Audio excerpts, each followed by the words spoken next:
Good morning, Craig Mack here, Liberty Bell Beekeepers. Doing a quick video, just out in the gardens. Had a few crappy days of cold and rain, and now we got a beautiful, sunny, dry day. These are Brussels sprouts here. The bees been working these flowers every chance they get, grabbing pollen from them. I'm assuming. I don't know what the nutritional value of it is, but they're using it.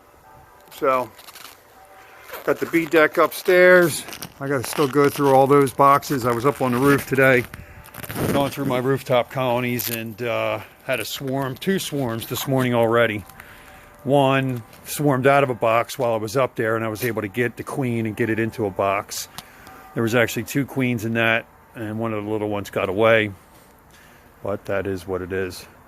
Picked another one up off the wall that I got one off earlier up on the roof.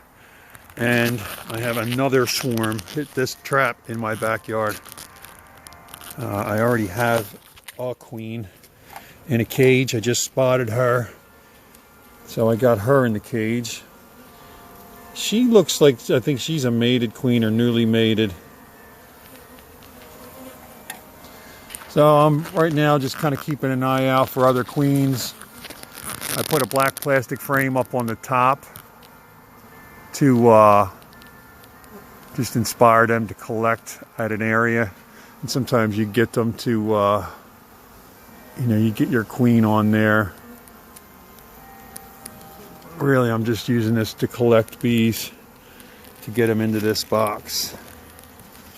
And these plastic frames are good because they can get banged around a bit and be just fine. So like I was saying, I'm still looking for other queens. I have one queen in the box already. I'm going to see what I can't do about maybe setting this up here so you guys can see at the same time as I'm doing this.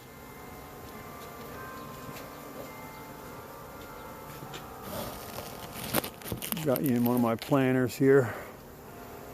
So a whole bunch of ways to do this. They hit the side of this box.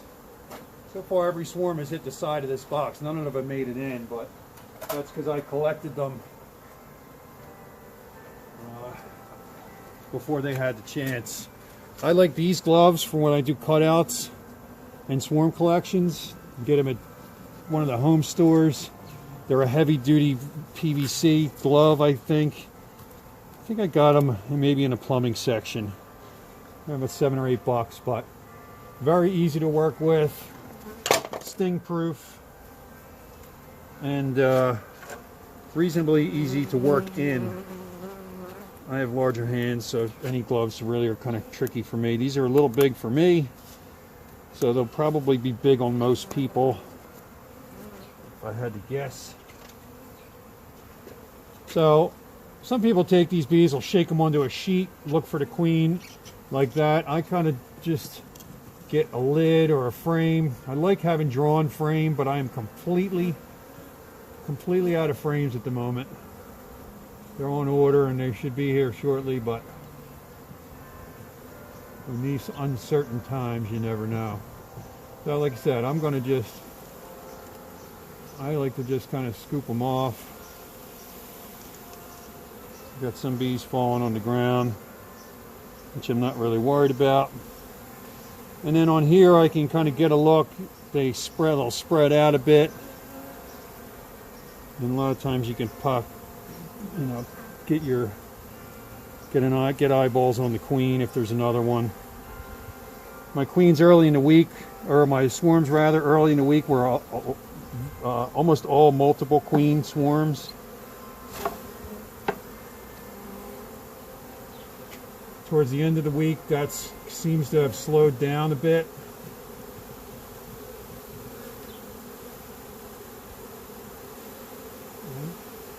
Almost wish that these were going to go in the box.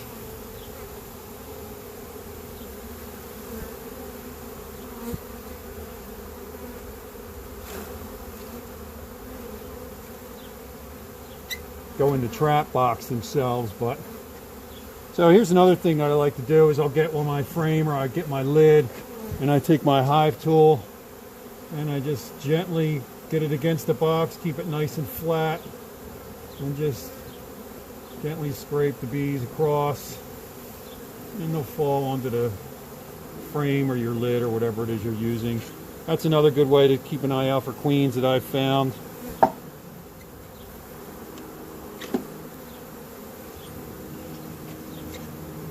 Works pretty well. Get them off the front here.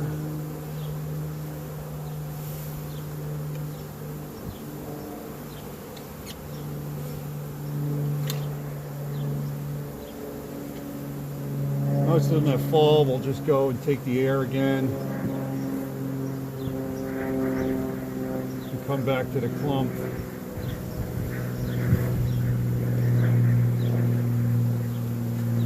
Like I said, just scoping, keeping eyes out for queens, because I've had so many multiple swarms this week. Just trying to keep a good eye out for any extras. I don't have any room for them, but I got them.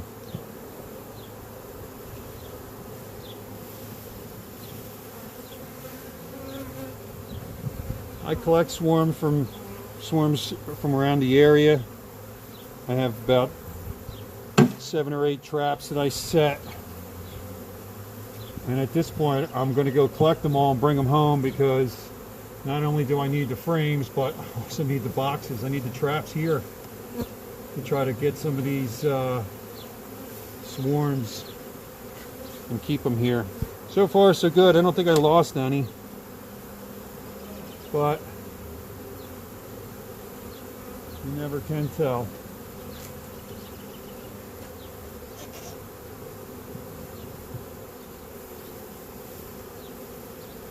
Some people take their time, let the bees do this, you know, get the queen in a box and get them to march. I'm just trying to make this process a little faster, since I still have about 25 boxes to go through today. All my mini nukes, my splits. Now I got most of the bees off of the box, at least from this side. Most of them are off of the back. So what I'm going to do is, fortunately I left the bungee off of this lid. I'm going to just pick the lid up off of this. Once again, taking an eye, looking for queens. Nothing there. Tap, tap, tap them in the box. Tap, tappy.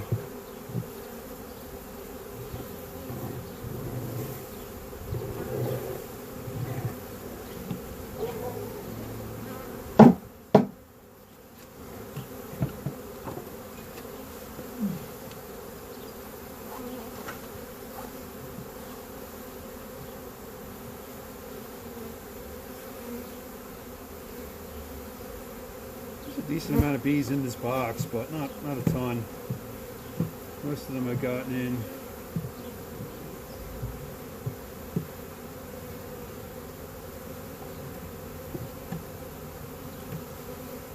Yeah, a couple hundred in there, not that many. So this is how I set up my swarm traps.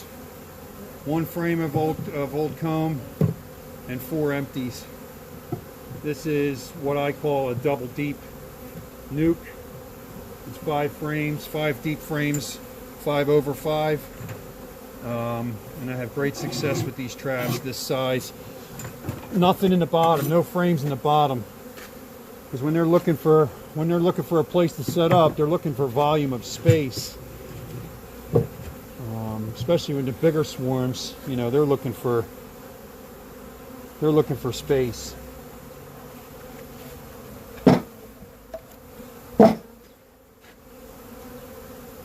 So now let me pick you up. You can see maybe inside this box is full of bees. I got my queen in a clip down in the bottom. I got them caged in and boxed in. And the rest of these bees will probably just dissipate and go find somewhere else to go. But I'm going to take these and put them in one of my custom hives. So hang on and let me get them up there. So